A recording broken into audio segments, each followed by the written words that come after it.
Se alguém te perguntar hoje o seu tipo sanguíneo, você provavelmente sabe responder A, B, AB ou O, positivo ou negativo. É uma das primeiras coisas que os médicos querem saber numa emergência. É o tipo de informação que parece simples, quase burocrática.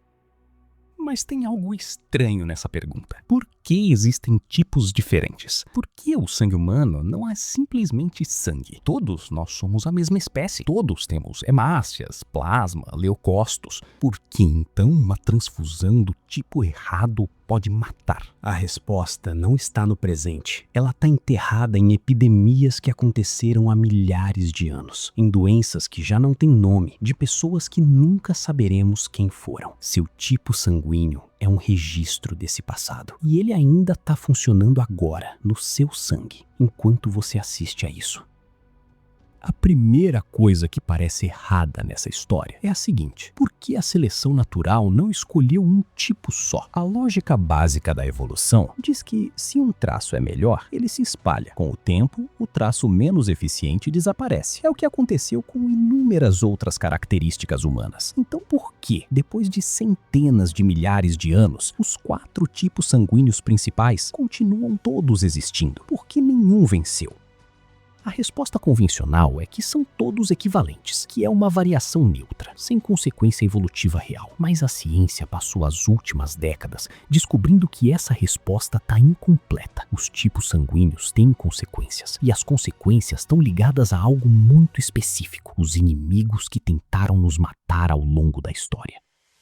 Por que o sangue humano se divide em tipos diferentes? Por que essa variação sobreviveu? E o que ela ainda está fazendo dentro do seu corpo agora? Para responder, é preciso entender o que um tipo sanguíneo realmente é. Não como categoria médica, mas como estrutura biológica antiga. E é preciso entender que o seu sangue não está simplesmente circulando. Ele está defendendo uma posição definida por batalhas que aconteceram muito antes de você nascer. Os grupos sanguíneos do sistema ABO existem há muito mais tempo do que nossa espécie. Versões deles já existiam em primatas antes mesmo do surgimento do Homo sapiens. Isso significa que essa divisão não é recente. Ela atravessou milhões de anos de evolução sem desaparecer. A diferença entre os tipos está na superfície das hemácias, nos glóbulos vermelhos que transportam oxigênio pelo corpo. Cada tipo tem uma configuração diferente de moléculas na superfície dessas células. O tipo A tem um tipo de antígeno, o tipo B tem outro, o tipo AB tem os dois, o tipo O não tem nenhum dos dois, mas tem anticorpos contra A e B. Isso não é decoração. Essa arquitetura de superfície é um sistema de reconhecimento, e o que ela reconhece ou deixa de reconhecer são os invasores. Bactérias e parasitas são organismos antigos, e alguns deles, ao longo de bilhões de anos de evolução, aprenderam a imitar a superfície de células humanas. É um disfarce molecular.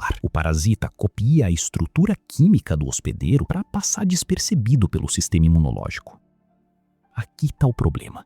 Se o seu corpo produz anticorpos contra o tipo A e uma bactéria imita a estrutura do tipo A, ela vai ser atacada. Mas se o seu tipo sanguíneo é A, seu corpo não pode produzir anticorpos contra o tipo A, porque se o fizesse, atacaria as próprias células. Isso cria uma brecha. Cada tipo sanguíneo é resistente a alguns patógenos e vulnerável a outros. O tipo O, por exemplo, tende a produzir mais anticorpos contra antígenos A e B. Isso pode oferecer alguma proteção contra certos parasitas que imitam essas estruturas. Mas o tipo O tem suas próprias vulnerabilidades, incluindo uma forma mais grave de cólera em algumas populações estudadas. É um equilíbrio instável. Cada tipo tem vantagem contra certos inimigos e desvantagem contra outros. E esse equilíbrio, repetido por milênios, pode ser parte da razão pela qual todos os tipos continuaram existindo. Mas a história não é tão limpa quanto parece. A distribuição dos tipos sanguíneos varia significativamente pelo mundo, e esse mapa não é aleatório. Populações de certas regiões da Ásia Central têm frequências altas do tipo B. Na Europa Ocidental, O tipo A é mais comum. O tipo O domina em muitas populações indígenas das Américas. Essas diferenças refletem histórias distintas de epidemias, de isolamento geográfico, de quais doenças circulavam em quais regiões por quais períodos. Há também a questão do fator RH, o positivo e o negativo, que adiciona outra camada de complexidade. E pesquisas recentes sugerem que o sistema ABO pode influenciar a vulnerabilidade a certas doenças, além do que já se conhecia, incluindo estudos sobre coagulação, doenças cardiovasculares e até resistência a infecções virais. A ciência ainda está desfazendo esses nós.